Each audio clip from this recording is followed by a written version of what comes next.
Hello YouTube, I hope you're all well and welcome back to my channel. Today I will be reviewing Steven Spielberg's behemoth thriller Jaws. The film was released in 1975 and was one of the eminent director's earliest works. Jaws was instantaneously a colossal hit, so much so that this was the first film ever to have the term blockbuster extrapolated to it. Never had a piece of cinema been so highly grossing, so it certainly was a pivotal moment in entertainment and cultural history. Jaws is based upon Peter Benchley's 1974 bestseller of the same name. The plot is focused on a great white shark that terrorises a small island and the men who take it upon themselves to destroy it. There are a few subplots within the novel, although these were discarded by the film's producers and also by Spielberg. The esteemed director was vociferous about the book's characters. He dismissed them as unlikable. Benchley initially wrote the screenplay for the film, but struggled to adapt his novel to film. Carl Gottlieb, an actor and writer friend of Spielberg, eventually was given the task of principal scriptwriter for Jaws. There were numerous notorious glitches in the film's production, but more of that later. I had not seen this film for years, and I revisited it after receiving a few requests to review it. I'm really glad that I did, actually, and grateful for the suggestion, as it is very entertaining. I shall just get started with my review, and I hope you enjoy it. The music, which accompanies the opening credits, is the initial noteworthy element to the film, and it is ever present in it. One cannot even think of Jaws without acknowledging the soundtrack. The score was written by the distinguished John Williams, and it may be simple, but the piece's impact is so phenomenal that the sense of suspense of looming dread hits the viewer immediately. Even if one hasn't seen Jaws, the film's score is so recognisable that it is etched onto the cultural subconscious. I don't actually think that the film would be quite so compelling without its threatening theme tune. Furthermore, we are catapulted into the sea as we witness the environment from the shark's perspective, which adds an interesting dimension to proceedings, a layer of menacing curiosity, if you like. It's a technique which is used in direction. Carpenter's Halloween and Hitchcock's Psycho are two great classic examples. It is really quite chilling. Jaws' underwater lair is cut to an intimate beach party scene. Therein lies the juxtaposition of the sinister shape of things to come and the carefree nonchalance of the community. A young woman, Chrissy, is violently attacked and pulled under the water during the party. It is only when her sparse remains are discovered that a shark attack is determined as cause of death. The island's police chief Brody, played by Roy Scheider, attempts to implement action by closing the beaches, but this is overruled by the mayor, Vaughn, played by Murray Hamilton. He is more concerned with tourism profits than shark attacks. Vaughn believes that Chrissy's demise was the result of a boating accident, and her coroner actually takes a U-turn on his initial decision, surmising that the death was accidental. Then tragically, a child is ferociously killed by a shark, and fear and anger weaves its way through the island's inhabitants. Brody offers a reward for Jaws' capture, and this instigates an agitated shark hunting mania.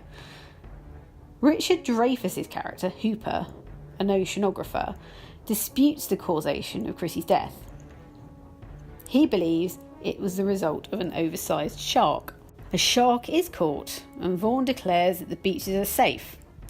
Yet Hooper negates this and doesn't think it's the same shark, as it's devoid of human remains when they cut it open.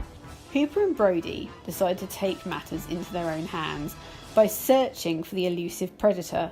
A remarkable shark's tooth is discovered on an ill-fated vessel, along with the scant remains of a mauled body. The duo relay what they discovered to Vaughn, who resists them again, refusing to lose revenue yielded from the beaches. It is only when another victim is taken by Jaws that the recalcitrant mayor gives in and hires an experienced shark killer. Robert Shaw plays Quint, the shark hunter, who joins forces with Brody and Hooper, and it is not long after this that we properly see the shark, all 25 foot of it. It is the most famous scene in the whole film, and Scheider's reaction to this is just perfect. The shark reappears later, wrecking the boat. The subsequent sequence of events are straightforward and vivid. After all, this is not a film weighed down by abstract, self-aware complexities. However, what we are provided with is tension, suspense and drama. They are forced to take a more direct approach when the ship's engine gives up the ghost in pursuit of Jaws. Hooper's stratagem is ravaged, and it is poor Quint who comes to a gruesome end. I will not divulge the ending, just in case you haven't seen it, but it leaves the viewer with a feeling of certainty. There were multiple setbacks with the production of this film.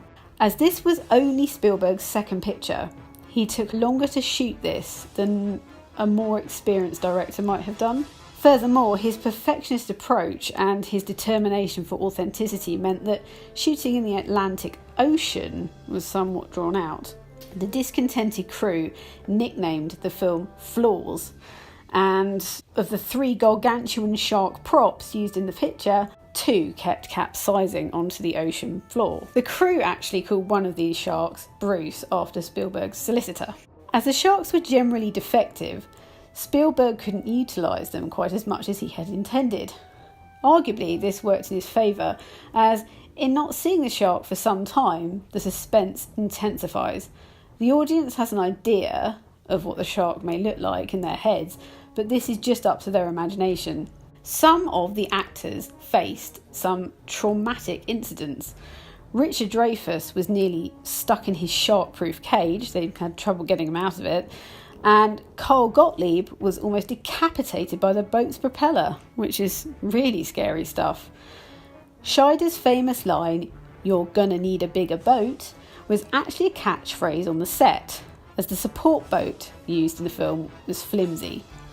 It was nicknamed the USS Garage Sail, and Scheider ad-libbed the line right at a crucial moment.